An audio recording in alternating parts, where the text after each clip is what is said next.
খাপাতগ্ৰাম বালাপাৰাত ঈদ উপলক্ষে Yamaha motorcycle শ্ব'ৰুমত বিক্ৰী হ'ব ধামাকা অফাৰত। ধুবুৰী জিলাৰ অন্তৰ্গত আলমগঞ্জ বজাৰ আৰু বিটিআৰ খাপাতগ্ৰাম বজাৰস্থিত বালাপাৰা দ্বিতীয় খণ্ড অৰ্থাৎ ৰয়েল একাডেমীৰ ওচৰত অৱস্থিত উক্ত ইয়ামাহা শ্ব'ৰুমৰ কৰ্ণাৰ। আপোনালোকে ইয়ামাহা R15 মনিষ্টাৰ MT5 স্কুটি আৰু বিভিন্ন ধৰণৰ ইয়ামাহা মটৰচাইকেল যদি কিনিব বিচাৰিছে তেনেহ'লে ঈদ উপলক্ষে মাৰ্চ মাহৰ ভিতৰত ধামাকা অফাৰ অনুসৰি তলত দিয়া মোবাইল নম্বৰ দুটা হৈছে 9957785935 নতুবা 9365803382 যোগে আবু বক্কাৰ সিদ্দিক আৰু ফিকুল ইছলাম আনসাৰীৰ লগত যোগাযোগ কৰিব পাৰে। সেয়েহে গ্ৰাহকে এইটো চলিত মাহত ইয়ামাহা মটৰচাইকেল যদি ক্ৰয় কৰিম বুলি ভাবিছে যাৰ বাবে উপলব্ধ থাকিব 10 লিটাৰ পেট্ৰল, দুটা হেলমেট আৰু উপহাৰ হিচাপে স্মাৰ্টফোন 1000 টকা সহ বিনামূলীয়াকৈ পাব।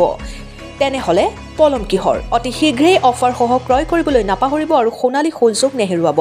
অনুগ্ৰহ কৰি আজি উক্ত নম্বৰত যোগাযোগ কৰিব পাৰে। বগৰীবাৰীৰ পৰা হুছেইন আলী জোদ্দাৰৰ ৰিপৰ্ট, অৰুণোদয় আছাম। মোৰ নাম শফিজুল আনসাৰী। হয়, আপোনাৰ ইয়াতে কি শ্ব'ৰুম হয়? আমাৰ ইয়াত সাপতগ্ৰাম ইয়ামাহা শ্ব'ৰুম ৰয়েল একাডেমীৰ লগত আছে। হয়, আপোনাৰ ইয়াতে কি মটৰচাইকেল পোৱা যায়? আমাৰ ইয়াত R15 আছে আৰু মনিষ্টাৰ লগতে আছে, MT15 আছে আৰু FZ ভাৰ্চন 4 আৰু স্কুটি আছে। হয়, আমি শুনিবলৈ পাইছোঁ যে ইয়াত ঈদৰ উপলক্ষে ধামাকা অফাৰ হৈছে 10 লিটাৰ তেল, দুটা হেলমেট আৰু গিফ্ট হিচাপে এটা স্মাৰ্ট ৱাচ দিয়া হৈছে। হয়, আৰু এতিয়া কি কৰিব? আলমগঞ্জত ইয়াত ঈদ উপলক্ষে ধামাকা অফাৰ দিছোঁ। কম মূল্যতে যদি গ্ৰাহকসকলে যদি নিবলৈ ইচ্ছা কৰে, ক্ৰয় কৰিবলৈ ইয়াত আহে, আমাৰ মাৰ্চ মাহত ঈদ উপলক্ষে ধামাকা অফাৰ। ক'ত আহিব? আমাৰ সাপতগ্ৰাম ইয়ামাহা শ্ব'ৰুম আৰু আলমগঞ্জ ইয়ামাহা শ্ব'ৰুমত। এতিয়া যদি কোনোবাই ল'ব বিচাৰে কেনেকৈ ল'ব? আপোনাৰ যোগাযোগ নম্বৰটো দিব। আমাৰ যোগাযোগ নম্বৰটো হ'ল 9957785935 আৰু 9365803382। এইটো নম্বৰত যোগাযোগ কৰিলে পাব। এইটো নম্বৰত যোগাযোগ কৰিলে পাই যাব। কম মূল্যতে আৰু পানীৰ মূল্যৰ দামত পাই যাব। কোট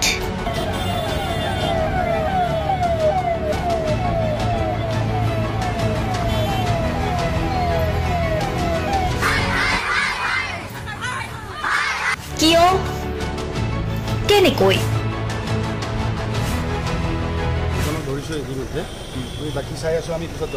দুৰ্নীতি?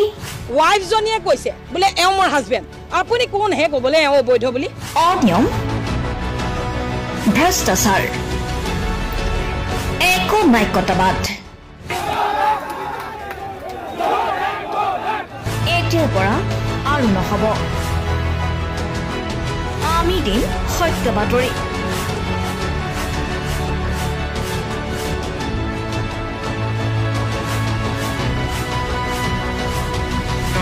নিজকে সংস্থাপিত কৰাৰ বাবে শুদ্ধ ৰূপত নিৰ্ভীক নিৰপেক্ষতাৰে আমি সাজু। অসমৰ উন্নয়নমূলক যাত্ৰাই আজি এক নতুন দিগন্ত ভৰি দিছে। অসমৰ ৰাইজৰ পৰা আমি সদায় আশীৰ্বাদ বিচাৰোঁ। আমি এনেকৈ যাতে আমাৰ জননী জন্মভূমিক সেৱা কৰি যাব বিচাৰোঁ। অৰুণোদয় অসম, নিৰ্ভীক নিৰপেক্ষ।